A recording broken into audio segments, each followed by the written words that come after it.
Before we begin, share your own grandma stories in the comments and don't forget to like and subscribe so we can keep these memories alive together. The hospital smell hit me first, that sharp mix of antiseptic and floor wax that seems to live in your nostrils long after you've left. I sat in the pre-op waiting room, clutching my purse against my stomach like it might anchor me to something solid. The nurse had told me to arrive at 6 in the morning, and I'd been awake since 3, watching the darkness outside my apartment window slowly give way to that cold November gray. My hands wouldn't stop shaking. Not from fear of the surgery, though Lord knows a woman of 68 has plenty of reason to fear going under the knife, but from what had happened 3 days earlier. The words kept playing in my mind like a song you can't unhook from your thoughts, even when you desperately want silence. Mom, isn't the $500 we send you more than you deserve? My son Trevor had said it so casually, standing in my kitchen with his phone in one hand and a protein smoothie in the other. He'd driven up from the city to check in before my gallbladder surgery, though I suspected his wife Melissa had insisted. Trevor never came to visit on his own anymore. I'd been washing dishes when he said it. My hands had been in the soapy water, and I remember thinking how strange it was that I could still feel the warmth of the water but not feel anything at all inside my chest. Like someone had reached in and removed something vital, and I was only just noticing it was gone. What? I'd turned from the sink, soap bubbles dripping onto the cracked linoleum. He looked up from his phone with those eyes, his father's eyes. That same shade of hazel that used to look at me with such love, and there was something cold there now. Something calculating. I'm just saying. We've been sending you $500 a month for what? 3 years now. That's $18,000, Mom. $18,000. And you're still in this tiny apartment, still working part-time at the library. Where's it all going? I'd opened my mouth to answer, but nothing came out. Because how do you explain to your child, your only child, the boy you raised alone after his father died when he was 7, that $500 barely covers the gap between your social security check and the actual cost of existing? How do you tell him that you're already working 20 hours a week at 68 because you have to, not because you love alphabetizing books and helping confused college students find research materials? I just think, he'd continued, his voice taking on that tone I'd heard him use with his employees, smooth and reasonable and completely unyielding, that maybe we need to reevaluate this arrangement. Melissa and I are trying to save for the kids' college funds. Kaylee starts high school next year, and you know how expensive everything is. The nurse called my name, pulling me back to the present. Margaret Holloway? I stood, my knees protesting the early morning and the cold. Another woman was being called at the same time, and we exchanged small, nervous smiles as we followed our respective nurses through different doors. Hers probably had someone waiting for her. Someone who'd take off work to sit in those uncomfortable chairs in the waiting room, checking their watch and drinking bad coffee and worrying. I'd told Trevor he didn't need to come. I'd said it with a smile, over the phone, after he'd left my apartment that day. No, honey, you don't need to take off work. It's a routine procedure. Mrs. Chen from downstairs is going to drive me and pick me up. That was a lie. Mrs. Chen had moved to California to live with her daughter 6 months ago. I'd be taking a cab home, assuming everything went well. But I couldn't bear the thought of Trevor sitting in that waiting room, checking his phone, calculating how much this was costing him in lost productivity. The nurse, her name tag said Donna, led me to a small curtained area and handed me a gown. Everything off, including underwear. The gown opens in the back. I'll be back in a few minutes to get your vitals. I changed slowly, folding my clothes and setting them in the plastic bag they'd provided. My hands were still shaking. The gown was thin and rough, the kind that makes you feel more exposed than if you'd been naked. I sat on the edge of the bed and waited. The thing about getting old is that you become invisible in increments. It doesn't happen all at once. First, men stop looking at you the way they used to. Then cashiers start calling you ma'am in that particular tone. Then your own child starts looking through you instead of at you, seeing a burden instead of a person. When did it happen with Trevor? When did I stop being mom and become a line item in his monthly budget? Donna came back with her blood pressure cuff and thermometer. She made small talk while she worked. Did I have someone picking me up? Had I followed the fasting instructions? Any allergies to medications? I answered on autopilot, my mind still 3 days in the past. After Trevor had left that day, I'd sat at my kitchen table for hours. The dishes had stayed in the sink, the water growing cold and greasy. I'd pulled out my checkbook and bank statements and spread them across the table, trying to see what he saw, trying to understand how my life had become something that needed defending. The numbers were stark and unforgiving. My Social Security, $1,247 a month. My part-time job at the library, roughly $600 a month after taxes. Trevor's contribution, $500. Total, $2,347. Rent for my one-bedroom apartment, $875. Utilities, roughly $150 in the summer, $230 in the winter. Phone, $45. Internet, $60. Trevor had insisted I get it so we could video call, though we never did. Health insurance supplement and medications, $340. Groceries, $300 if I was careful, which I always was. Car insurance, $85. Gas, $80. That brought me to $2,165 on the low end.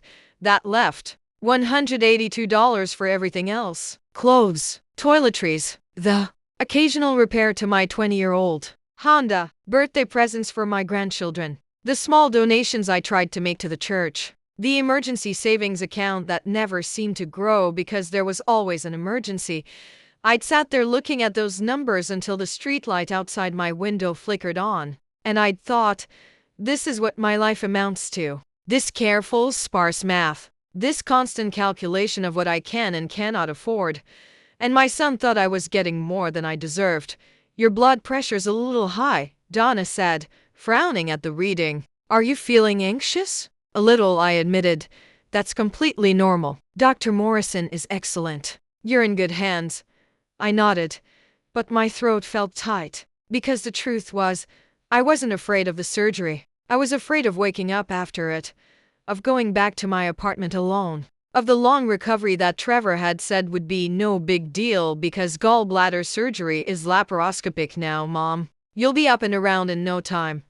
He didn't know that I'd called the library to ask for 6 weeks off instead of the 2 the doctor recommended, because I knew that at 68, my body wouldn't heal as fast as the optimistic pamphlets suggested. He didn't know that I'd been trying to cook and freeze meals for myself, standing at my stove for hours even though the pain in my side had gotten so bad it made me nauseous. He didn't know that I'd been secretly terrified about what would happen if something went wrong. If there were complications, if I needed someone and there was no one to call, the anesthesiologist came in next. A young man who looked barely old enough to drive, let alone put people to sleep.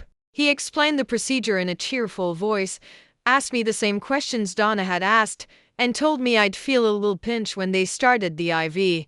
Do you have any questions for me, Miss Holloway? I wanted to ask, what if I don't wake up? What if this is it? And my last real conversation with my son was about whether I deserved his money. What if my grandchildren remember me as the old lady they had to visit twice a year, the one who gave them books when they wanted electronics, the one their father complained about in the car on the way home? No, I said. No questions. After he left, I lay back on the bed and stared at the ceiling tiles. Someone had stuck a small sticker of a butterfly on one of them. I wondered who had done that, and why. A nurse trying to give patients something pleasant to look at. Another patient, marking their territory in some small way. My mind drifted back to Trevor as a child. God, he'd been such a sweet boy. After his father died a sudden heart attack at 39, dropping dead in the grocery store parking lot with a cart full of food for the week, it had been just the 2 of us. I'd been 31 years old, working as a receptionist at a dental office. Suddenly a widow with a 7-year-old and no life insurance because we'd been young and stupid and immortal. I'd done everything I could to make sure Trevor didn't feel the lack of a father. I'd gone to every school event, every soccer game, every science fair. I'd helped with homework at the kitchen table late into the night. I'd worked overtime whenever it was offered and saved every penny I could for his college fund. When he got accepted to State University, I'd been so proud I'd cried for an hour. I'd even taken out a Parent Plus loan for $30,000 when his scholarships didn't cover everything. I'd paid it off 2 years ago, the last payment leaving my account on my 66th birthday. I remember staring at the confirmation email and feeling a mix of relief and something else I couldn't name. Emptiness, maybe. Or the realization that I'd spent 35 years planning for Trevor's future and had somehow forgotten to plan for my own. Okay, Margaret, we're ready for you. A different nurse male. Heavily tattooed arms, kind eyes unlocked the wheels on my bed. We're going to take a little ride to the OR. Just relax. The ceiling tiles passed above me as we moved through the corridors. Fluorescent lights, one after another, created a strobing effect that made me dizzy. I closed my eyes. I thought about the last time I'd seen my grandchildren. It had been in August, Trevor's daughter Kaylee's 14th birthday. They'd invited me to dinner at an expensive restaurant downtown, the kind where the portions are tiny and artfully arranged. I'd worn my best dress, the navy blue one I'd bought on clearance 3 years ago. And I'd brought Kaylee a first edition of Anne of Green Gables that I'd found at an estate sale. She'd opened it at the table, and I'd seen her face fall slightly before she rearranged it into a polite smile. Thanks, Grandma.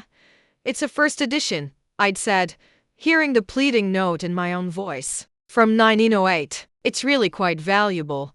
Trevor's wife Melissa had reached over and patted my hand. That's so thoughtful, Margaret. Kaylee loves to read, but her eyes had said, why couldn't you just give her money like a normal grandparent? Their younger child, my grandson Oliver, hadn't even looked up from his phone. He was 11 and already fluent in the language of disinterest. I'd tried to ask him about school, about his interests, but every answer was a monosyllable or a shrug.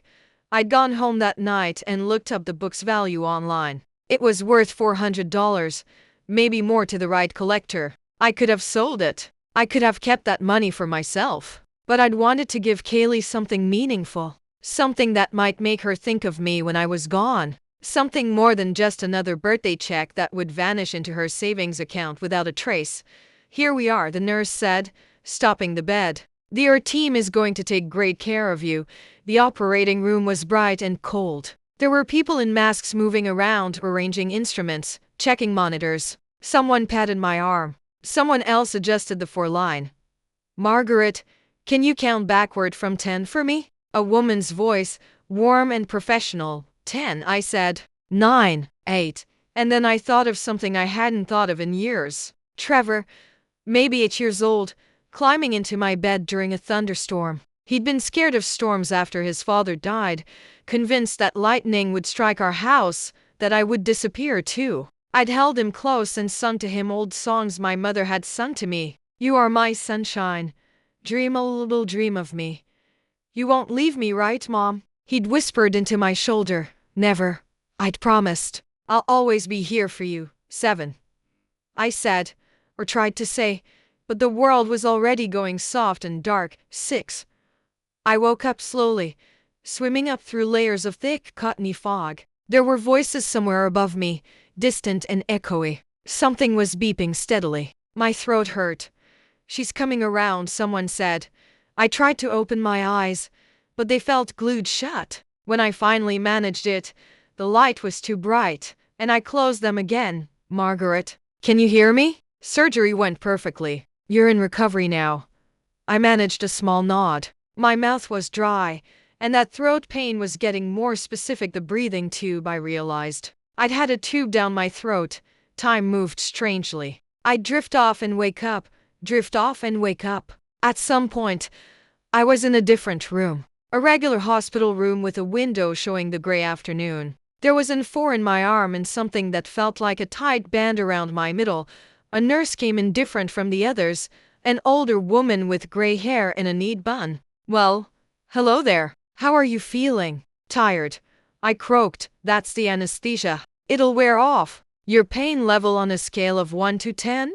I thought about it. There was pain, certainly, but it was distant, muted by whatever was in the 4. 5? I can give you more medication if you need it. I'm okay for now. She checked my vitals, noted something on a computer mounted to the wall, and gave me a smile that was probably meant to be reassuring. You did great. Doctor will be by to see you in a bit. You have someone picking you up? Yes. I lied automatically. Good. We'll want to keep you a few hours to make sure everything's stable, then you can go home. You have the aftercare instructions? I nodded, even though I wasn't sure if I did or not. Everything felt confused and far away. After she left, I turned my head to look at the window. The sky was that particular shade of wide gray that meant snow was coming. November in Wisconsin. Soon it would be Thanksgiving, then Christmas. Trevor usually invited me for Thanksgiving, a courtesy invitation that I accepted because refusing would mean being alone, and even an uncomfortable dinner was better than that. My phone. Where was my phone? I found it in the bag with my clothes, sitting on a chair by the bed. 3 missed calls, all from a number I didn't recognize. Probably spam. No calls from Trevor. No texts asking if I was okay. I told myself it was fine. I'd told him not to come, hadn't I? I'd said I didn't need him. This was what I'd asked for. But somewhere deep in my chest, in a place the anesthesia couldn't reach, something ached worse than the surgical incisions. I must have dozed off again because the next time I opened my eyes, it was darker outside, and Dr. Morrison was standing beside my bed. He was in his 60s with kind eyes behind wire-rimmed glasses. Mrs. Holloway, good to see you awake. Everything went very smoothly. Your gallbladder was quite inflamed. You must have been in significant pain. It wasn't so bad. I said automatically, the same thing I always said. He gave me a look that suggested he didn't believe me. We removed it laparoscopically, 3 small incisions. You'll have some discomfort for a few days, but you should start feeling better pretty quickly. No more gallbladder attacks. He went through the discharge instructions when to change the dressings. What pain was normal versus what should send me back to the emergency room, the restrictions on lifting and driving. I nodded along, trying to absorb it all through the fog in my head. Do you have someone at home to help you for the first few days? Yes. I lied again, the word coming out smooth and practiced. Good. Take it easy, Mrs. Holloway. You're not 20 anymore. He meant it kindly, but something about it stung, as if I needed reminding of my age, of my body's betrayals, of the way time had carved away everything I used to be and left this tired stranger in my skin. 2 hours later, I was signing discharge papers and being wheeled to the hospital entrance in a wheelchair, because apparently that was policy even though I could have walked. The nurse helped me into the cab I'd called, gave the driver my address, and wished me well. The ride home was a blur of streetlights and storefronts. The driver tried to make conversation, but I pretended to be too sleepy to respond. I wasn't ready to perform normalcy yet, to pretend I was fine, to be the sweet old lady people expected. My apartment building looked shabbier than usual in the evening light. The siding needed painting. One of the windows on the first floor was still boarded up from when someone had broken in 6 months ago. The parking lot was full of old cars like mine, vehicles held together by prayer and duct tape. This was what Trevor saw when he visited. This evidence of my reduced circumstances. No wonder he thought $500 was too much. Getting up the stairs to my second-floor apartment was harder than I'd expected. The nurse had made it sound so easy, laparoscopic, minimally invasive. You'll be back to normal in no time. But each step sent a sharp pull through my abdomen, and I had to stop on the landing to catch my breath. Inside, my apartment was exactly as I'd left it. Clean, spare. Everything in its place because I didn't have enough things for clutter. The frozen meals I'd made were still in the freezer. The book I'd been reading was still on the end table, spine up. My coffee cup from 3 days ago was still in the sink. I'd never felt so alone in my entire life. I made it to the couch and sat down carefully, trying to find a position that didn't hurt. The pain medication they'd given me at the hospital was wearing off, and the prescription they'd sent me home with was still at the pharmacy. I'd have to go pick it up tomorrow, or maybe the day after. The over-the-counter stuff would have to do for now. My phone buzzed. Finally, maybe Trevor, checking to see if I was okay. But it was just a text from the library. Hope your surgery went well. Take all the time you need to recover. We miss you already. Sweet of them. They were good people at the library, but they didn't miss me, not really. I was the part-timer who shelved books and covered the front desk when everyone else was at lunch. I was replaceable. I sat there on my couch as the evening deepened into night, and I let myself think about the thing I'd been trying not to think about. The question that had been gnawing at me since Trevor said those words in my kitchen: was he right? Did I deserve even the $500 he was giving me? I'd raised him alone. I'd sacrificed everything: career advancement, relationships, my own dreams, to make sure he had opportunities. I'd paid for his college. I'd been there for every milestone, every crisis, every moment he needed me.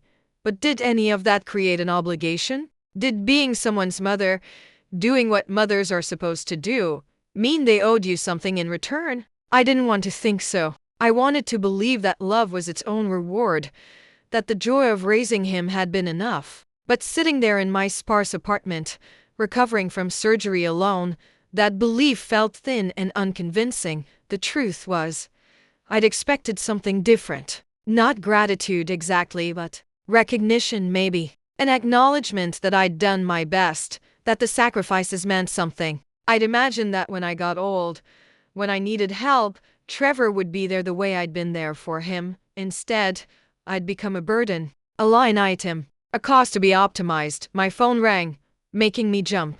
Trevor's name on the screen. I let it ring once, twice, while I decided whether I had the energy for this conversation. Finally, on the fourth ring, I answered. Mom, are you okay? I've been calling all day. Have you? I kept my voice neutral. Yes. It went straight to voicemail. I was worried. How did the surgery go? It went fine. I'm home now. Already? That was fast. It's laparoscopic. In and out the same day. Right.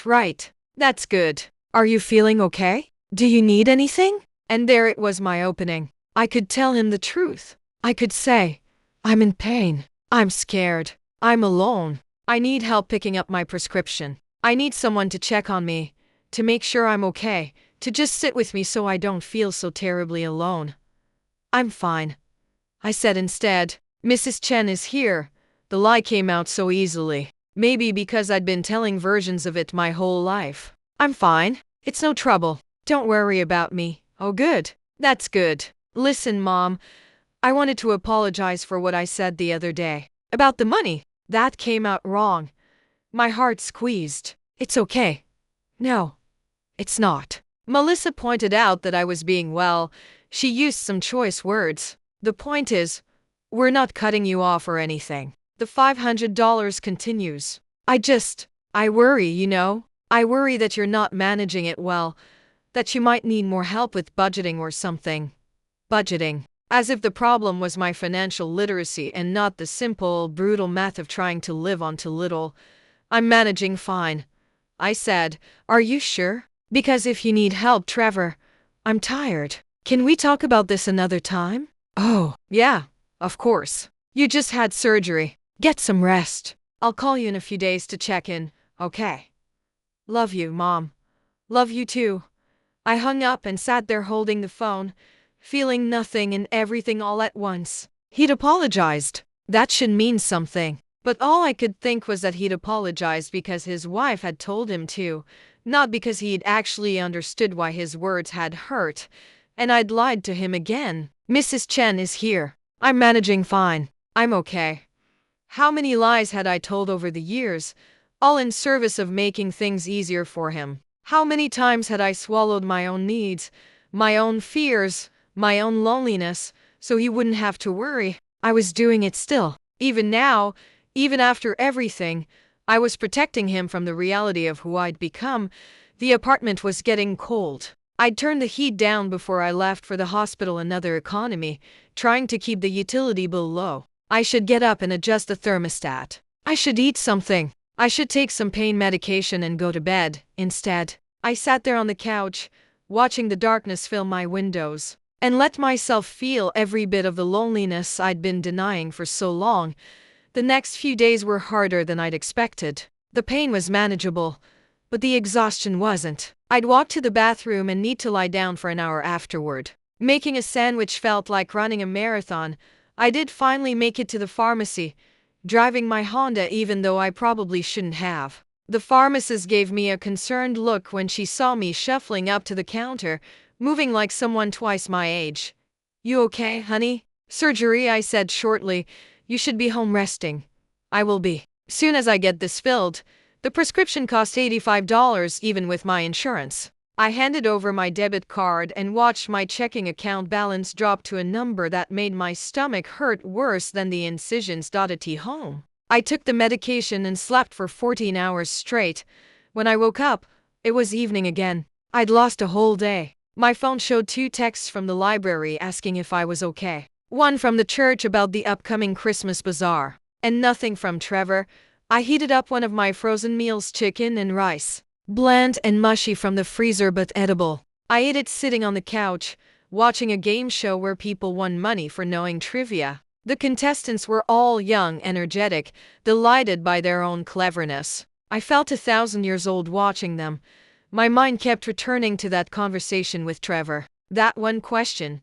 Isn't the $500 we send you more than you deserve? What did I deserve? What did anyone deserve? I thought about my own mother, who died at 72 of breast cancer. By the end, she'd been in a nursing home that cost more per month than I'd made in a year. My father had been dead for a decade by then, and the house they'd owned had been sold to pay for her care. When she died, there was nothing left. No inheritance, no nest egg, just medical bills and a box of photographs.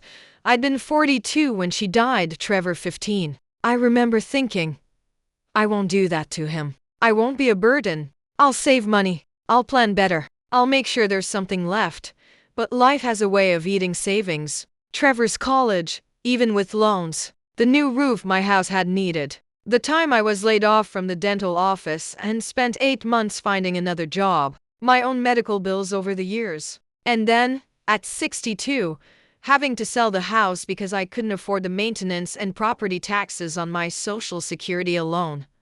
The house. God, I'd loved that house. Trevor's childhood home, the place where I thought I'd grow old. Selling it had felt like losing a limb. I'd used the equity to pay off the last of my debts and put $40,000 in savings. That had felt like a lot at the time. 6 years later, that savings was down to $8,000. Because even when you're careful, life costs money. The dental work I'd needed. The time my car's transmission had died. The deductibles and copays every time something went wrong with my aging body. I was doing everything right. And it still wasn't enough. The game show ended, replaced by the evening news. I watched without really seeing, just letting the voices fill the silence. A story about the stock market. Something about a local school. The weather, snow coming this weekend. My phone rang. Trevor again. Hi, honey.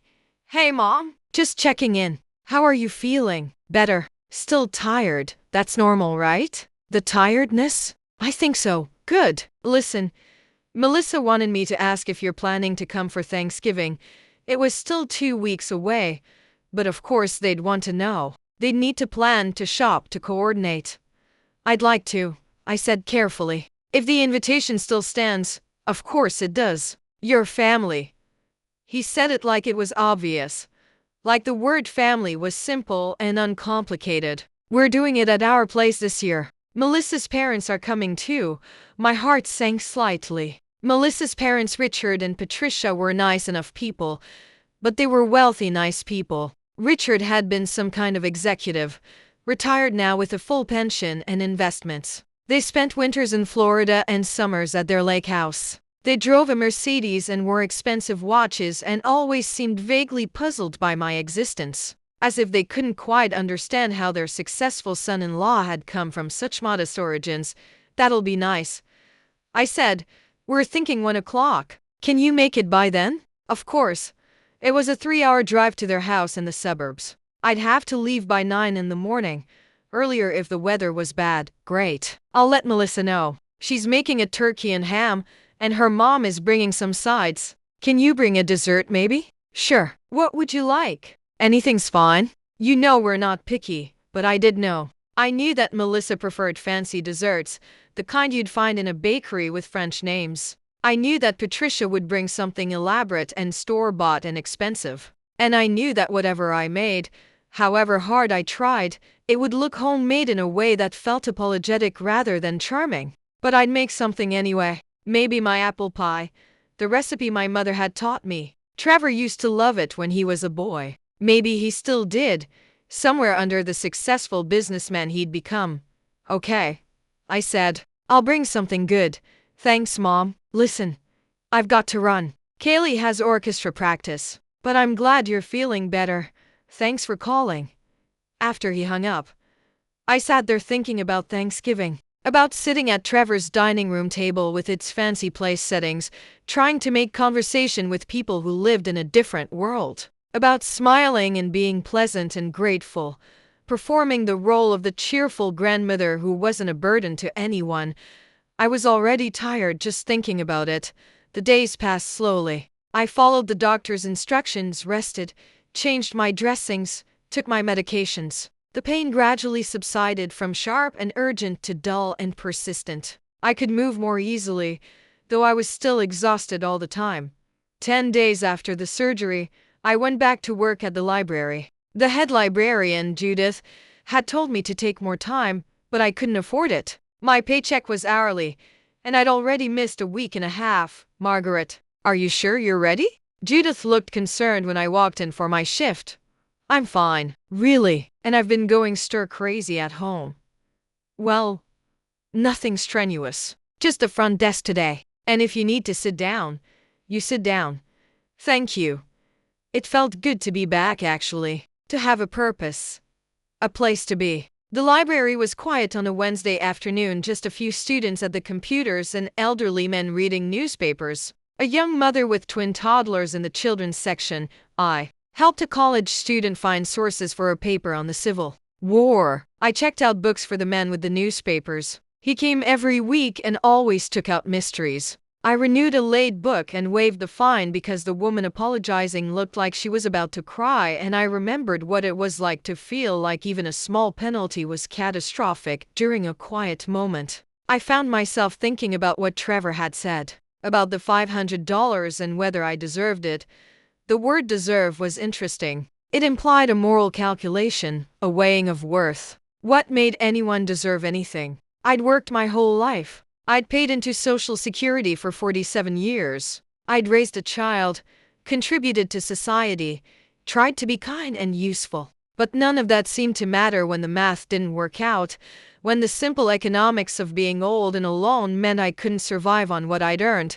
And I knew I wasn't unique. I looked around the library at the other older people who came here for the free internet, for the warmth, for the company of books and strangers. We were all living some version of the same story. We'd worked and saved and done our best, and here we were anyway, trying to stretch dollars that didn't stretch, trying to maintain dignity in circumstances that felt designed to strip it away. Mrs. Holloway, one of the students, was back at the desk. Do you have anything on women's suffrage in Wisconsin specifically? I pulled my mind back to the present and helped her find what she needed. This, at least, I could do. This small thing, this simple usefulness.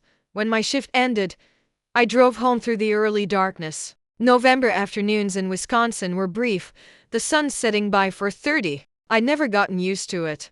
That sense of time compressed, of days ending before they'd properly begun. At home, I started preparing for Thanksgiving. I'd decided to make 2 pies, the apple and a pumpkin, because 1 seemed insufficient and 3 seemed desperate. I made the dough from scratch, rolling it out on my counter carefully, precisely. My mother's voice in my head. The secret is cold butter and a light touch. I worked slowly, mindful of my incisions, taking breaks when I needed to. By the time I was done, it was late, and I was exhausted. But the pies looked good. They looked like love. If love was something you could see. I covered them with foil and put them in the fridge. Then I sat down to figure out what I'd wear to Thanksgiving dinner.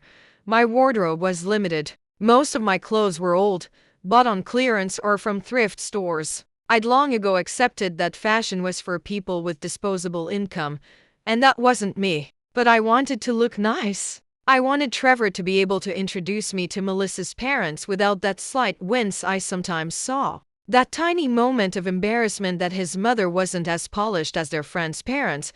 I had 1 good pair of slacks. Black, a little worn at the knees but not noticeably so. A cream-colored blouse I'd bought 3 years ago for a wedding. A cardigan that wasn't too pilled. It would have to do.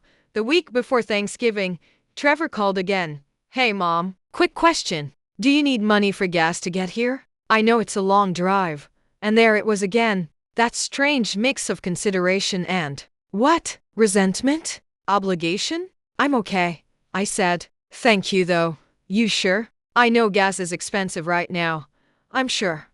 Okay. Well, if you change your mind, just let me know. After we hung up, I did the math. 3 hours each way, roughly 180 miles round trip.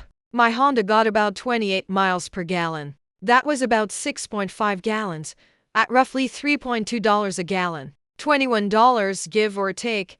I could afford $21. I wouldn't ask Trevor for gas money. I had that much pride left at least. Thanksgiving morning arrived cold and crystalline. I woke at 6, even though I didn't need to leave until 9. Old habits. When you work all your life, your body doesn't understand retirement or days off. It just wakes you up before dawn and tells you to be productive.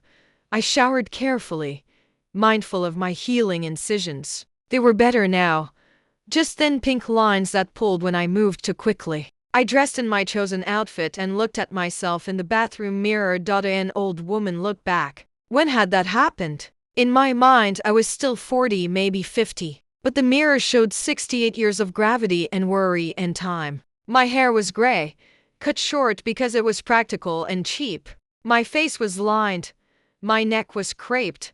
My hands were spotted and veined. This was what Trevor saw when he looked at me. This old woman. This stranger who'd somehow taken the place of his mother. I packed the pies carefully in a box, added a container of fresh whipped cream I'd made that morning, changed into more comfortable shoes for driving, checked and rechecked that I had everything.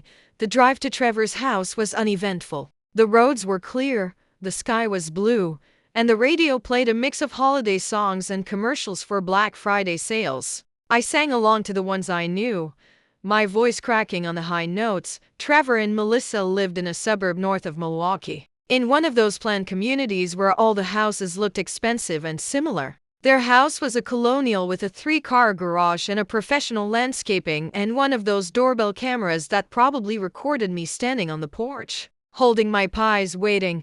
Melissa opened the door. She was 41, blonde, pretty in that maintained way that required money and time. Yoga classes and salon visits and clothes from stores I never went into. Margaret, come in. Come in. Oh, you brought pies. How sweet. Let me take those. She kissed my cheek and took the box, leading me through the house to the kitchen. Everything was white and granite and stainless steel. I'd been here before, of course, but it still made me slightly nervous, like I might touch something with my old woman hands and taint it somehow. Trevor, your mom's here. He emerged from somewhere deeper in the house, wearing an expensive sweater and khakis. He hugged me, and I noticed he'd put on a little weight. Success weight, the kind that comes from good dinners and wine with clients. Hey mom, how was the drive? Fine, easy, good. Come say hi to everyone. Melissa's parents are here, and her sister Claire came up from Chicago. The living room was full of people. Melissa's parents, Richard and Patricia, impeccably dressed and sipping wine. Claire, who was younger than Melissa and worked in finance. Kaylee, looking like a teenager in black everything, her face in her phone. Oliver, bouncing around with the manic energy of a kid hopped up on pre-dinner snacks. Everyone greeted me pleasantly. Patricia complimented my blouse. Richard asked about my surgery in that tone people use when they're being polite but don't really want details. Claire smiled and said it was nice to meet me. Even though we'd met 3 times before, I settled onto the couch with a glass of wine I didn't really want and tried to make conversation. But the talk swirled around me: vacation plans, work promotions, Kaylee's upcoming school trip to Washington, D.C., Oliver's hockey league. I had nothing to contribute. My life didn't include vacations or promotions or school trips that cost $1,200 per child. Margaret, Trevor tells us you work at the library, Patricia said during a lull. How lovely. I've always thought libraries were so important. Yes, I said. It's rewarding work, part-time, isn't it? Yes. Well, that's nice. Keeps you busy without being too much. At our age, we have to be careful not to overdo it. She was 70, 2 years older than me, but she said our age like we were peers. Except she spent her winters in Florida and I spent mine counting out dollar bills for gas money. Dinner was elaborate. Turkey and ham as promised, plus stuffing and sweet potatoes and green beans and rolls and 3 kinds of cranberry sauce. Melissa had set the table beautifully, with china and cloth napkins and autumn-themed decorations. We sat down, 12 of us around the extended dining table. Trevor said grace, something he'd started doing since marrying Melissa, even though we'd never been particularly religious when he was growing up. He thanked God for family and abundance and health. I bowed my head and felt the weight of it. This abundance around me, and my own scarcity. The performance of gratitude when what I really felt was hollowed out. The meal was delicious. I complimented everything. Asked for recipes I'd never make because the ingredients were too expensive. Melissa beamed and told stories about the new organic grocery store she'd discovered. Patricia described a restaurant in Florida where they'd had the most amazing seafood. "Margaret, how's your dinner?" Trevor asked at one point. "Wonderful. Everything's perfect." "Good. You're eating okay? Getting enough nutrition while you're recovering?" And there it was, that note of concern that felt more like surveillance. Checking to make sure I was managing, making sure his investment was being properly maintained. "I'm eating fine," I said. After dinner, we moved back to the living room for pie. Melissa had also bought a chocolate silk pie from a fancy bakery, and that was served alongside my apple and pumpkin. People took small slices of everything, making the right noises of appreciation. Richard, working on his second glass of bourbon, became expensive. "You know what I'm grateful for," he said to the room at large, "that I was smart enough to save for retirement. Planned ahead. Too many people get to 65 and suddenly wonder where all the money went." He laughed, pleased with his own wisdom. I felt Melissa kick Trevor under the table, saw Trevor shoot his father-in-law a warning look, but Richard didn't notice. Or maybe he noticed and didn't care. "I'm serious," he continued. "Financial literacy is a skill. You've got to teach your kids to save, to invest. Start them young. That's what we did with our girls, isn't that right, Mel?" "Dad," Melissa said quietly. "What?" "I'm just saying. Look at Claire, 28 years old and already has a 6-figure 401,000. That's planning. That's discipline." I set down my pie fork carefully. My hands were shaking again, like they had before the surgery. That same tremor of rage and humiliation. "Some of us didn't have the luxury of 6-figure salaries to save from," I said. My voice sounded strange, distant. The room went quiet. "Well, sure," Richard backpedaled. "I just meant you meant that poor people are poor because they're stupid with money. That if we'd just been smarter, more disciplined, we'd be fine." "Mom," Trevor said, warning in his voice, but something had broken open in me. The careful shell I'd been maintaining, the pleasant grandmother act, the don't be a burden routine. It was cracking apart. "I worked for 47 years, I said. I paid into Social Security every paycheck. I saved what I could, when I could. But I also had a child to raise alone after my husband died when I was 31. I had medical bills and car repairs and all the normal expenses of being alive. I didn't have a pension. I didn't have a 401,000 at a job that offered matching contributions. I didn't have parents who could help with a down payment on a house or pay for my kids' college." "Mom, no one's criticizing you," Trevor said. "Aren't you?" I looked at him directly. "Didn't you ask me, 2 weeks before my surgery, if I deserved the $500 you send me every month?" His face went red. Melissa's eyes widened. "That's not, I didn't mean it like that," Trevor stammered. "How did you mean it then? Explain it to me. Because from where I'm sitting, it sounded like you think I'm wasting your money, that I'm some kind of irresponsible child who needs to be taught budgeting. We're just concerned," Melissa interjected, trying to smooth things over. "We want to make sure you're comfortable, that you have what you need but not too much." I interrupted. "Not more than I deserve." Patricia was looking at her lap. Claire had her phone out, probably texting friends about this disaster. The kids had gone quiet, sensing the adult conflict in that way children do. "I think maybe we should talk about this later," Trevor said, privately. "Why?" "So I don't embarrass you in front of your in-laws." "Too late for that." I stood up, my healing incisions pulling painfully. "Thank you for dinner. It was lovely, Mom, don't leave like this. Like what? Ungrateful? Difficult? Is that what I'm being? He stood too, following me as I moved toward the front door. I could hear Melissa apologizing to her parents behind us, explaining, making excuses. Mom, please, just sit down and we can talk about this rationally. Rationally, I repeated. You mean calmly? You mean I should accept your evaluation of my worth without getting emotional about it? I never said you weren't worth. You asked me if $500 was more than I deserved. That's exactly what you said. I was worried. I wanted to understand where the money was going. It's going to rent and food and utilities and medicine and gas and all the boring, expensive necessities of staying alive. My voice was rising now, all the control I'd been maintaining for years finally giving way. It's not enough, Trevor. It's never enough. But I make it work because I don't have a choice. And I certainly don't need my son keeping a spreadsheet of whether I'm earning my monthly allowance. It's not an allowance. What is it then? Charity? A gift? Because gifts don't usually come with audits. He ran his hand through his hair, frustrated. I'm trying to help you. No. You're trying to manage me. There's a difference. We stood there in his beautiful foyer, years of unspoken resentment suddenly filling the space between us.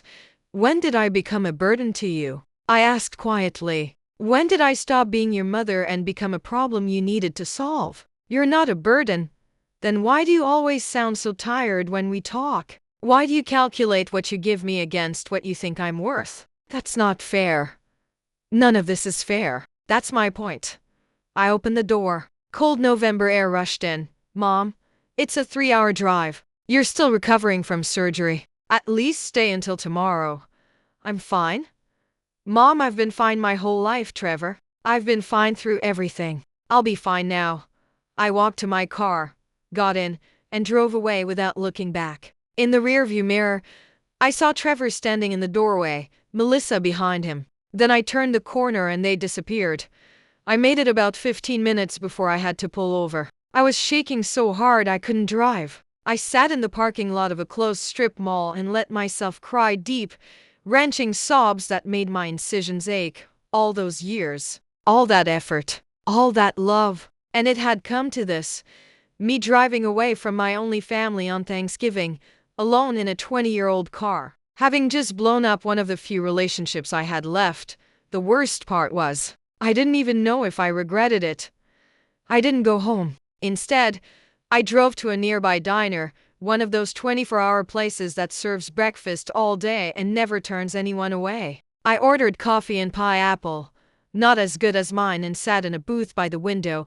The place was half full with other people who had nowhere else to be on Thanksgiving. A waitress working the holiday shift. A couple of truck drivers. Some young people who looked like they were escaping their own family obligations. An old man reading a newspaper and making his cup of coffee last as long as possible.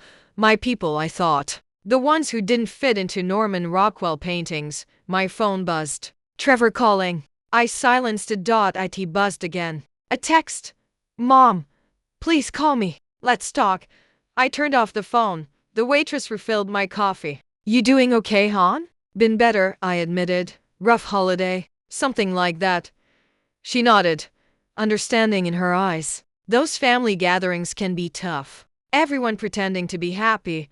All those old resentments bubbling up. Yeah. Well, you take your time here. No rush. After she walked away, I thought about what I'd said to Trevor, about how none of it was fair. And that was true, but it was also incomplete.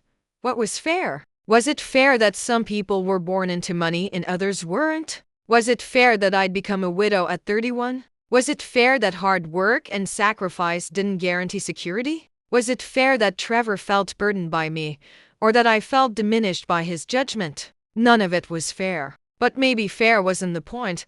I'd spent so much of my life trying to deserve things, trying to earn my place, prove my worth, justify my existence. With my bosses, proving I was worth hiring and keeping. With Trevor, proving I was a good mother. With the church and the library and the world, proving I was valuable despite being old and poor and alone. But you can't earn your way into deserving dignity. Either you have worth or you don't. And that worth isn't contingent on your bank account or your productivity or how much burden you place on others.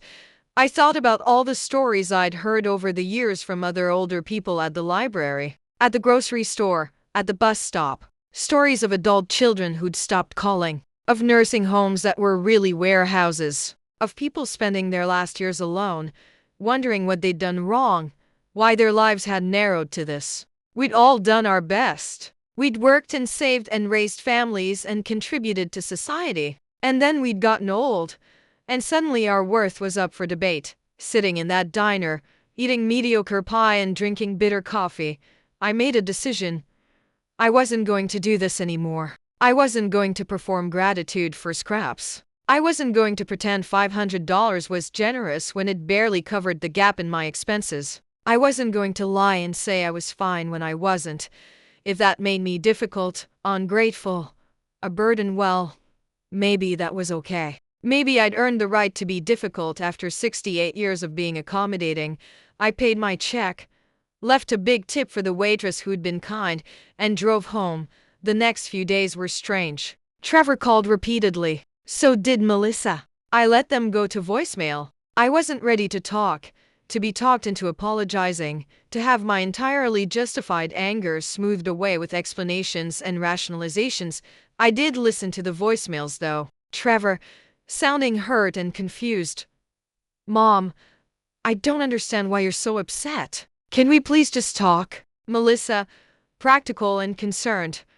Margaret, we're worried about you. Please let us know you're safe.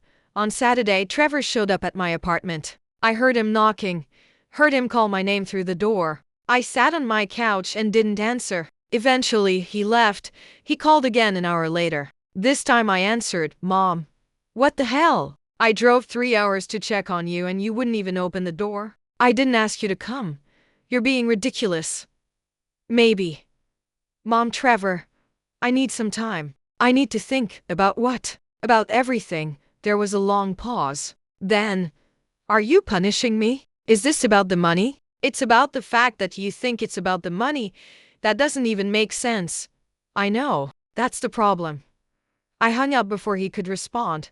I spent the weekend thinking. Not about whether I'd been right to blow up at Thanksgiving, I knew I had been, but about what came next. The truth was, I couldn't afford to lose Trevor's $500 a month. Without it, the math simply didn't work. I'd fall behind on rent. I'd have to make impossible choices about food and medicine. I'd spiral into a kind of poverty that was hard to climb out of at 68, but I also couldn't keep living the way I had been, constantly diminishing myself, performing the role of the grateful recipient who asked for nothing and appreciated everything. There had to be a middle path. I just wasn't sure what it looked like. On Monday, I went back to work at the library. Judith took one look at me and said, "Rough holiday?" You could say that. Family's complicated. That's one word for it. She handed me a stack of returns to process. Well, we're glad you're back. The new part-timer we hired kept putting the romance novels in with literary fiction. It felt good to lose myself in the familiar work. Scanning books, shelving them in their proper places, helping patrons find what they needed. Here, at least, I knew the rules. Here, my value was clear and simple. During my lunch break, I finally called Trevor back. Mom, thank God. I've been worried sick. I'm sorry for worrying you.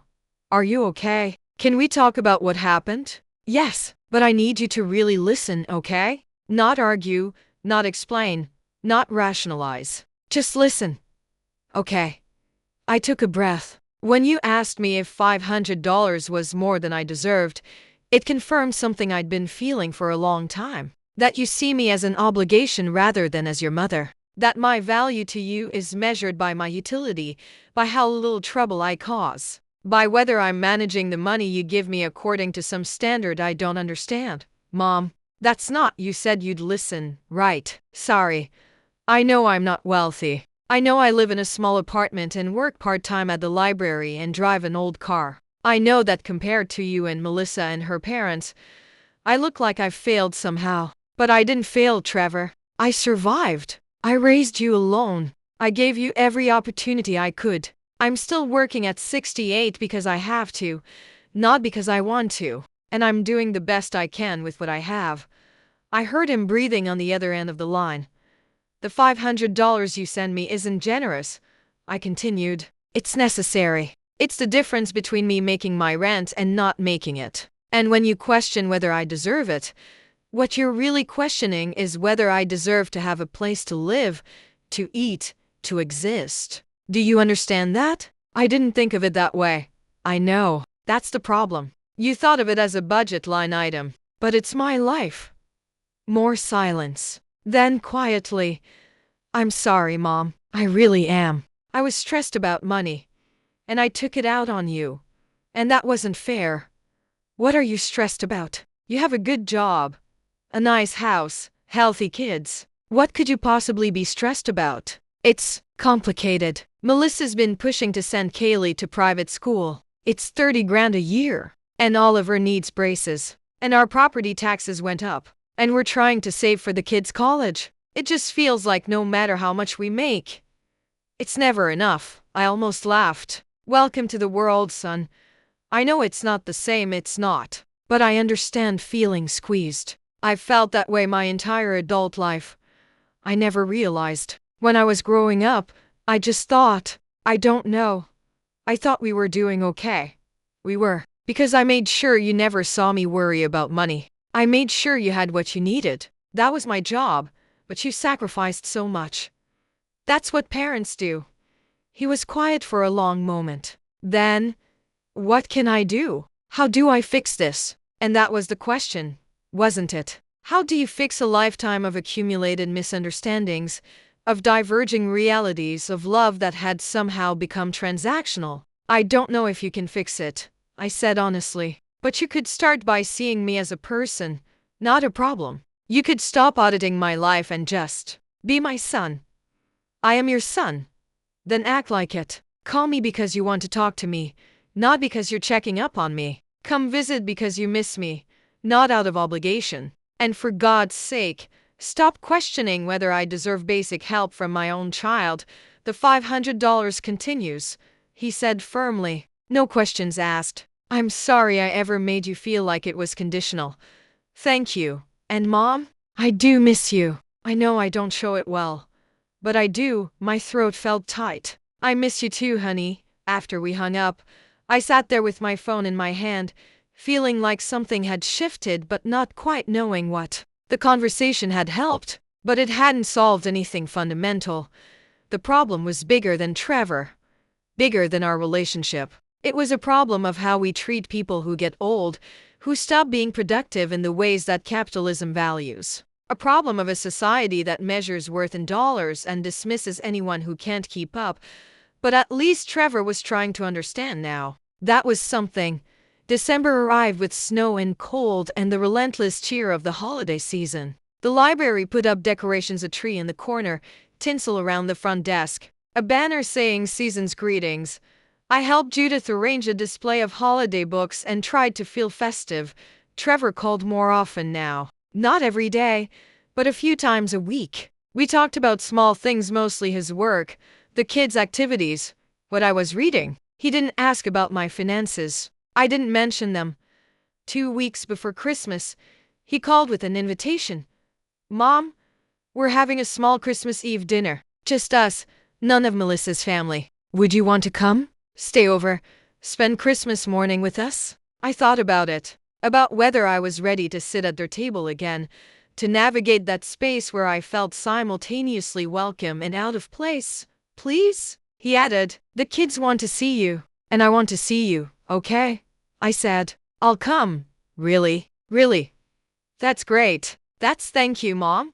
On Christmas Eve, I drove up to their house again. This time, though, Trevor had sent me money for gas without me asking, and when I arrived, he came out to help me carry my things in. Dinner was smaller, simpler than Thanksgiving. Just the 5 of us around the table. Melissa had made lasagna, and we ate it with salad and bread. The kids told me about school, about their friends. Kaylee showed me a video of her orchestra concert on her phone. Oliver demonstrated a magic trick he'd learned. After dinner, We sat in the living room and watched A Christmas Story on TV. It was tradition, Trevor explained. They watched it every year. I sat on the couch with my grandson on one side and my granddaughter on the other. And I felt something I hadn't felt in a long time. Like I belonged here. Like I wasn't an obligation or a problem, but just grandma, part of the family. At tea bedtime, Oliver hugged me goodnight. I'm glad you're here, Grandma. Me too, sweetheart. After the kids went to bed, Trevor and I sat in the kitchen with coffee. Melissa had gone upstairs to wrap last-minute presents. Mom, I've been thinking, Trevor said. About what you said. About seeing you as a person, not a problem. Yeah? I want to do better. I want to be a better son. But I don't always know how. I reached across the table and took his hand. Just be here, honey. That's all I need. Just be here. And let me be here. And let that be enough. He squeezed my hand. I can do that. And Trevor? When I'm really old, when I can't take care of myself anymore, I need to know something. What? I need to know that you won't resent me. That you won't see me as a burden. Because I'm scared, honey. I'm scared of what happens when I can't manage anymore. When the math stops working no matter how careful I am. I'm scared of becoming one of those old people who dies alone and no one notices for days. His eyes were shining. That won't happen, Mom. I promise. I'll take care of you, even if it's expensive. Even if it's inconvenient. Even then. And you'll do it out of love, not obligation? Yes. God, yes. I love you, Mom. I'm sorry I ever made you doubt that. We sat there holding hands across the kitchen table. And for the first time in months, I felt something like peace. Christmas morning was chaotic and beautiful. The kids woke up early and thundered down the stairs to the tree. There was wrapping paper everywhere. Excited shouts, hugs and thank yous. Kaylee opened my present to her, another book. This time a first edition of A Wrinkle in Time, and this time her smile was genuine. Grandma, this is so cool. Thank you. Oliver got a vintage baseball card I'd found at an antique shop. He stared at it like it was treasure. Whoa, this is from 1963? That's right. It's a Mickey Mantle. This must have cost a lot. Some things are worth the cost. Later, after breakfast and more present opening, Trevor handed me an envelope. What's this? Just open it. Inside was a card and a check. The card said, in Trevor's handwriting, Mom, thank you for everything. For raising me, for always being there. For being the kind of person I want to be. I love you. The check was for $10. Trevor, I can't, it's not a loan. It's not charity. It's what I should have done years ago. He sat down beside me. I talked to a financial advisor. With this, plus your social security and your part-time work, you could stop worrying so much. You could have a cushion for emergencies. You could maybe cut back your hours at the library. Take things easier, but the kids' college funds will figure it out. And honestly, Mom, I think setting this example for them is more important than money in an account. I want them to see me taking care of you. I want them to learn that family means showing up, that we don't abandon people when they get old. I couldn't speak. I just held the check and cried. Melissa came over and hugged me. We should have done this sooner. We're sorry. You don't have to apologize. Yes, we do. You gave Trevor everything, and we've been treating you like you were asking for too much when you were barely asking for anything that afternoon. While the kids were playing with their new toys and Trevor was dozing on the couch, full of Christmas ham and too many cookies, I sat by the window and watched the snowfall. I thought about that question Trevor had asked me, the one that had started all of this. Isn't the $500 we send you more than you deserve? And I finally had an answer. I deserved kindness. I deserved respect. I deserved to grow old without having to constantly justify my existence or apologize for my needs. I deserved to be treated as a human being with dignity and worth, regardless of my bank account or my productivity. Not because I'd earned it, but because everyone deserves that. Because our value as people isn't contingent on our economic usefulness. Because love and care shouldn't be transactions to be optimized, but more than that, I deserve to be someone's mother. Not a budget line or a problem to solve, but a person who'd given everything I had and who, in my old age, needed some of it back. Not as charity, But as the natural flow of love through generations, my phone buzzed. A text from Trevor. "Thanks for being here, Mom. Love you." I texted back. "Love you too, honey. Always have. Always will." Outside, the snow kept falling, covering everything in white. A clean slate. A new beginning. I wasn't naive. I knew that one Christmas, one check, one good conversation wouldn't solve everything. Life was still going to be hard. Money was still going to be tight. I was still going to be an old woman trying to navigate a world that had little use for people like me. But for now, in this moment, I had this, my family around me, my worth acknowledged, my dignity restored. It wasn't everything, but it was enough. And sometimes enough is all we really need.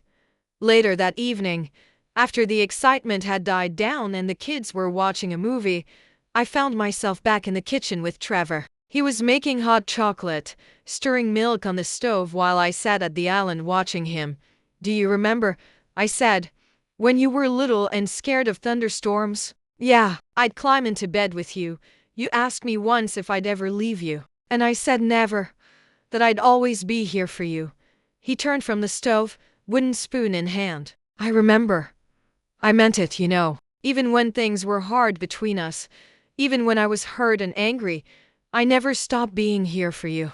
I never stopped being your mother." "I know, Mom. But I need you to understand something. It's not that I don't appreciate the help, the money. I do. But what I needed most was for you to see me. To understand that I'm not some abstract problem to be managed, but a person. Your mother. Someone who's trying her best with what she has." He nodded, his eyes wet. "I see you now. I promise." "Good."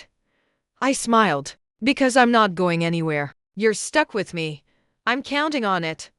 He poured the hot chocolate into mugs, added marshmallows, and brought one over to me. We sat there in the warm kitchen, drinking our cocoa, and the silence between us wasn't uncomfortable anymore. It was peaceful. Through the doorway, I could see Melissa curled up on the couch with Kaylee, both of them under a blanket. Oliver was sprawled on the floor, surrounded by his new presents. Trevor followed my gaze.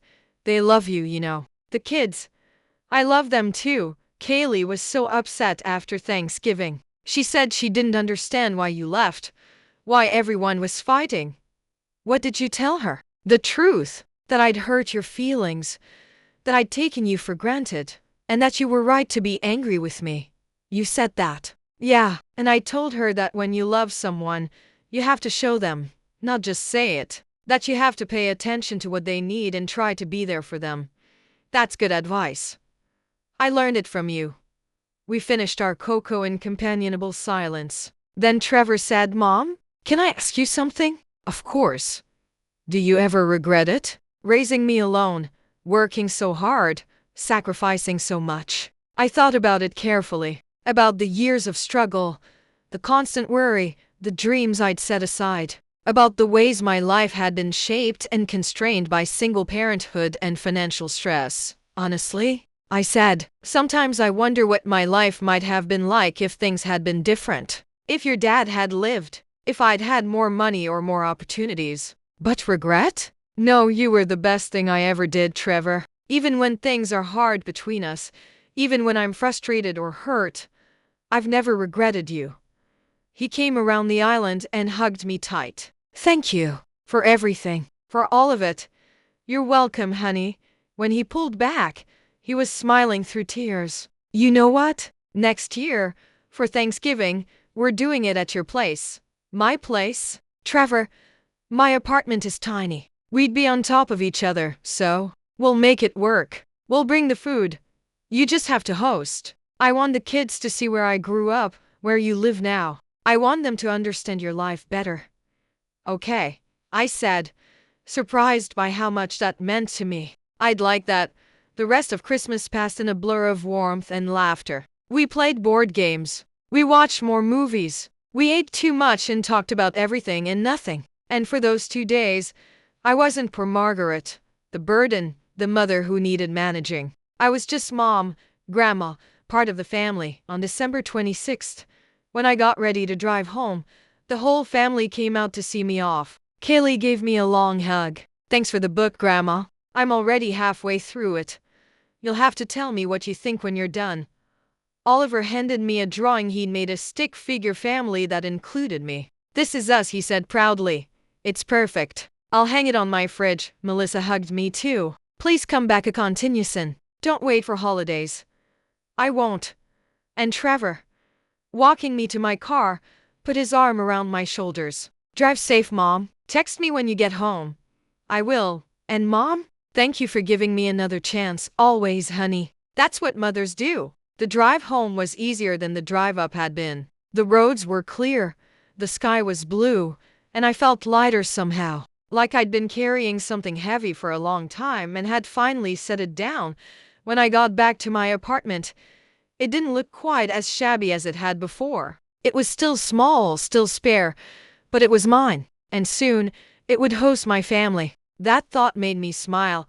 I hung Oliver's drawing on the fridge as promised. I put Kaylee's thank you text she'd sent it while I was driving in my favorites folder. I deposited Trevor's check and watched my bank balance jump to a number that made me feel something close to safe.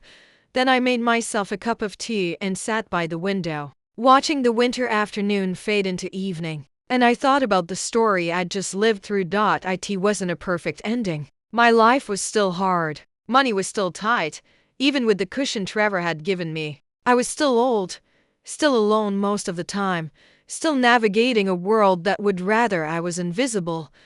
But I'd fought for my dignity. I'd spoken my truth. I'd refused to be diminished. And in doing so, I'd reminded my son and maybe myself that I mattered, that my life had value beyond what I could produce or how little trouble I caused. That had to count for something. My phone buzzed. Trevor, Mom, did you make it home okay? Me. Yes, honey. Safe and sound. Him. Good. Talk to you tomorrow? Me. I'd like that. I set down the phone and looked around my small apartment at the secondhand furniture and the worn carpet and the walls I'd never bothered to decorate because what was the point? Maybe now there was a point. Maybe now I could make this place feel more like home instead of just a place where I waited to die.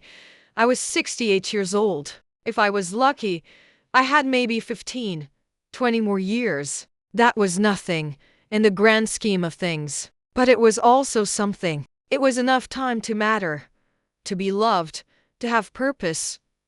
Enough time to be someone's mother, someone's grandmother, someone who belonged. Enough time to live.